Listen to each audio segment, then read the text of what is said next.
Ma ei tea, kas teda nüüd Peep Pahvi õpilaseks pidada saab, aga Peep Pahvilt igatahes nõusolekut vaja oli, et Kruus siia Audentesesse õppima saaks tulla. Ralf Kütis, Roman palliga. Ja Kütis taas saab näpud vahele ja siit pealtpanek ka tuleb. Liiga palju korralikke viskeid väljakult saanud ei olegi. Lengi kolmene ja läheb ka see. Kumb sats siit paarist edasi läheb, siis veerandfinaalis ootab ees Transcom Pärnu. Lohakalt lahendab seda olukorda seal. Maletic.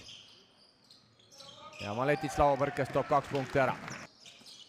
Aga see on jah päris huvitav, et Peep Pahv on siin järjest tahaliini uusi mehi värvanud juhtima ja võitis juba esimese veerandaja 13 punktiga.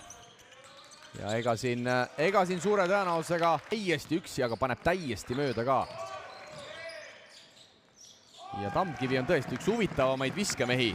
10 punkti, 10 lauapalli ja tegi ka 6 vahetlõiget, mis tänavuse hooaja rekordi kordamine oli. Roger Hermet, Paleta, Thompson kui Wats. Ja nii palju kui minu info ütleb, siis Špaleta on suure tõenäosusega Pärnust pärit noormängija tegema, söödab edasi Pärnale, kes mängib ennast päris ilusti viskele ja paneb palli korvi ka. Selles võidus täielikult kinni, juhtides 14 punktiga. Avarsalu. Evarti hoolealused seal valitsevale Eesti meistrile ei andnud. Lenk leiab Midri, sööt veel edasi Avarsalule. Hommikul lennukiga Eestisse ja siis kiirelt kodus kotivahetus ja juba laupäeva õhtul vilistas Tartus. Vaatame, kuidas saal kaitses liigub. Hetkel liigub täitsa hästi.